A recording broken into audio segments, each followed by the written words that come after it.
Good morning and welcome as we gather together for Easter worship here at Sverdrup Lutheran Church. If you join me in our refrain for Easter morning, Christ is risen. Christ is risen indeed. Christ is risen. Christ is risen indeed. Christ is risen. Christ is risen indeed. We join in our first hymn. Were you there when they crucified my Lord? Were you there when they crucified my Lord? Oh, sometimes it causes me to tremble, tremble, tremble. Were you there when they crucified my Lord?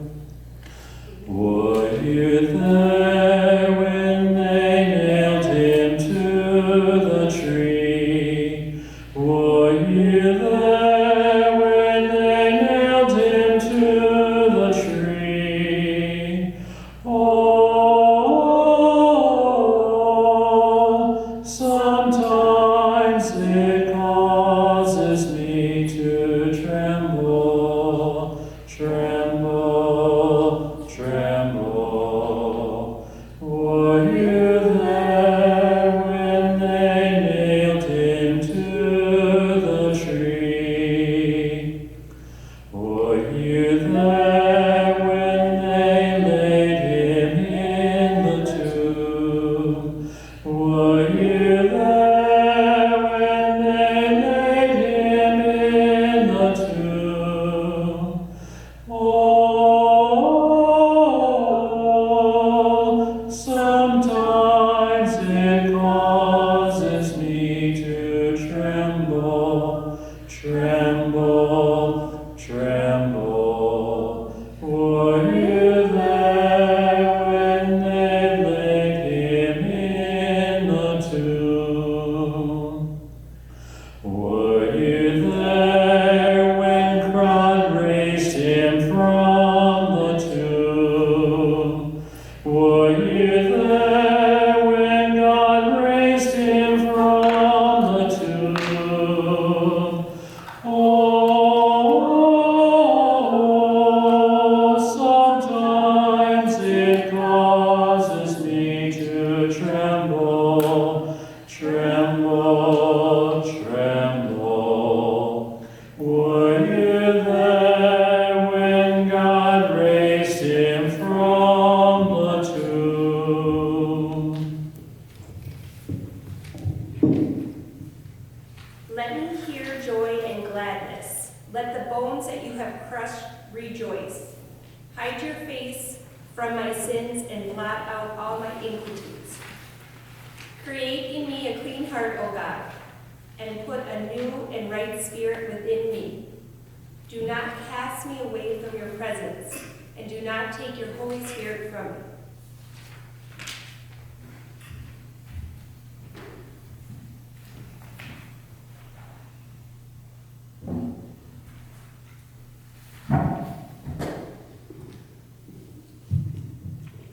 They put Jesus to death by hanging him on a tree, but God raised him on the third day and allowed him to appear, not to all people, but to us who were chosen by God as a witness, and who ate and drank with him after he rose from the dead.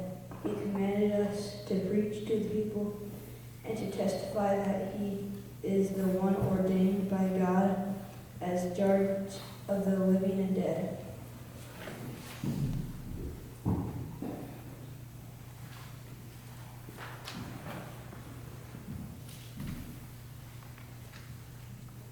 Second lesson is from Romans 6, 5 through 11.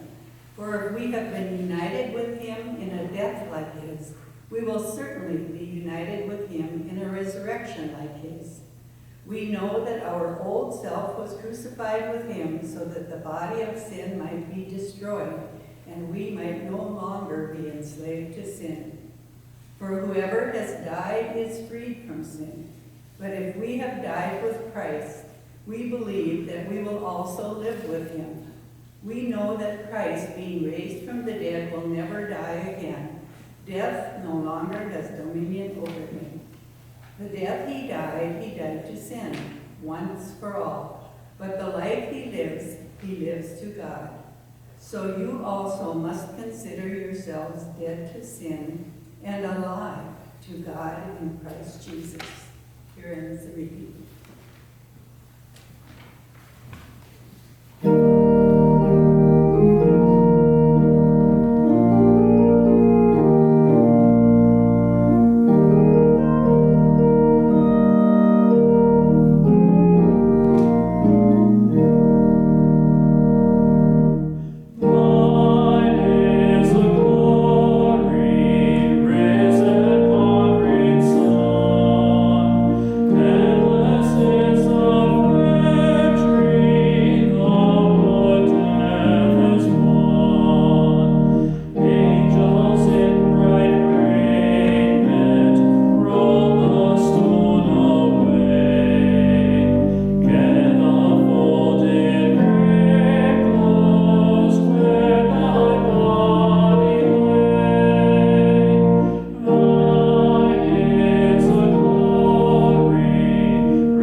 The gospel reading is from Luke 24, 1 through 12.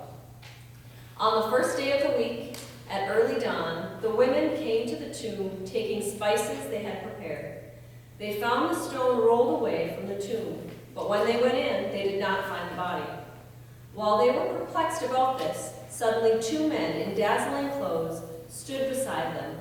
The women were terrified and bowed their faces to the ground.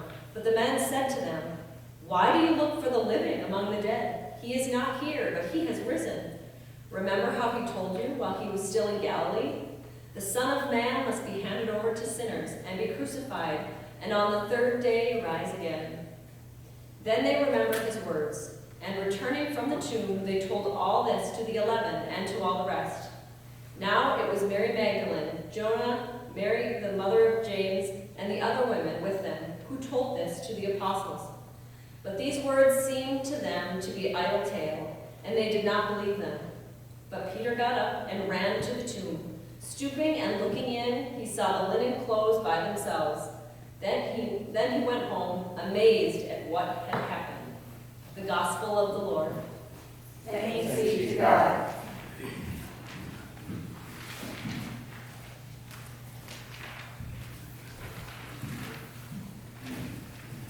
Happy Easter once again. One of the traditions of Easter that I like to follow is that to tell jokes. The joke is on Satan today, that Christ is not dead and in the tomb, but alive and living among his people and living among us. They're all old jokes, okay, so bear with me on that. I've asked the audience here to laugh, at least to give me a little, like a soundtrack. What's the Easter Bunny's favorite restaurant? IHOP. Okay? What do you call a bunch of rabbits jumping backwards? A receding hairline. And if this goes on much further, I'll be able to do a comb over if the barbershops all stay closed.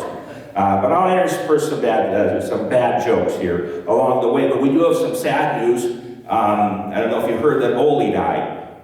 Ole died. Him and Lena had been married for 62 years, and the undertaker called Lena and said, well, what do you want in the paper for Ole's obituary? And she said, well, just put Ole died, service at 11. And he's like, well, that's all you want in there? Yeah, everybody knows Ole. We don't need his last name in there and all that stuff. And everybody knows he goes to First Lutheran Church. We don't have to put that in there. They know it's at 11 o'clock, they'll come. And he said, well, you get 10 free words. You got a couple words left if you want to put a little more in there. And Lena said, yes, put boat for sale. Okay. I've already written a sermon that's in, if you're following along in our bulletin for today. There was one word, though, I couldn't put in there because it's a Norwegian word. And I didn't know how to spell it out in English. So I left that out. I'd like to just share that with you today just for a minute. To think about that word. Some of you have heard this word if you grew up in a Norwegian family, had Norwegian grandparents, maybe your grandmother said the same thing. But every time I went to visit my grandma when I was a kid, she lived until I was, I think, 20-some years old, so she probably kept saying it right up till then. She would say, you'd open the door, you knock on her door, she'd open the door, and she'd say, Nyman. And it was, I never knew what that word meant. Oh, Nyman, she'd say. Okay, I thought, well, maybe it means hello in Norwegian, maybe it means good to see you in Norwegian, I didn't know. Finally, I worked with a Norwegian exchange student. We were both doing our chaplaincy training, and I finally asked him, I said, my grandma always said this word. Every time you went to visit, knock on the door, open the door, and she'd say, Nyman. And I said, what does that mean? And he said, well, it's hard to translate, directly into English, but literally it means yes, but. Yes, but. And what it means is when someone sees you, they say, Nyman, they say, well, yes, you're here, but I thought you were in school today. Or, yes, you're here, but I didn't expect you to stop in this earlier. Yes, you're here, but I just didn't expect you to come. And to think of that, and that's my Easter word. I've claimed that as my Easter word because I can remember my grandma saying it over and over again, and I can picture her in the entryway to her house saying that word. And to think about those women who went to the tomb, Peter going to the tomb, and it's empty. And they, if this had happened in Norway, I think that's what they would have said. Nyman!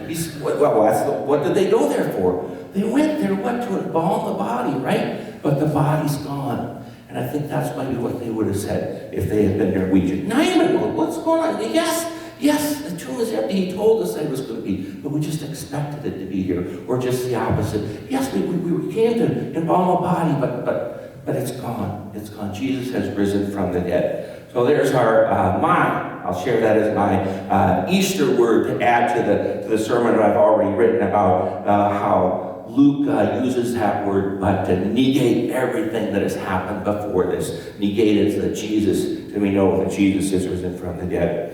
I got to tell you this happened. This is an interesting thing. I spent a lot of time with my grandparents, and one time I went with my grandma and my grandpa. We were going to Montana, and we'd pick agates. We'd go out fields and pick agates. And we're going to go through Bismarck, North Dakota, the state capital. And if you know anything about North Dakota, the tallest building in North Dakota is our state capitol, 22 stories tall. And I know if you're from Minneapolis, that's not much because there's buildings 3 times that tall in Minneapolis. But we didn't get to Minneapolis very often, so we thought, wow, pretty amazing building. So we pulled in. I thought, well, let's look at the state capitol. My grandpa had never been there. Let's go in the state capitol and take a look at it. So we go in, me and Grandma and Grandpa, and I think my grandma had to use the restroom or something, and me and my grandpa are standing there in this beautiful part of the Capitol, and they've got these old elevators. It was built in 1934. They've got these old elevators that still have the dial, up and down, up and down. And we're standing there looking at all this, and we notice an older lady walk into the elevator. She gets in, and the arm goes back down again, and the doors open, and this beautiful young woman walks out. You know, my grandpa's looks at me like, did you see that? Yeah, Grandpa, I saw that. And then he said, go get Grandma. Okay, I don't have any more jokes left, but we're getting to the end of it. But as we celebrate this Easter, to think about that, it's a joyous time. We come out of Lent. I know that we're in a difficult situation for our communities and our nations with this COVID-19, but to know that Christ is risen. Christ is risen indeed. And we gather together in the Spirit, whether that is here or at home, wherever you are at. The risen Christ is with us and present with us. Christ is risen. He is risen indeed. We join together in our next hymn, and I hope you are able to follow along on your bulletin at home.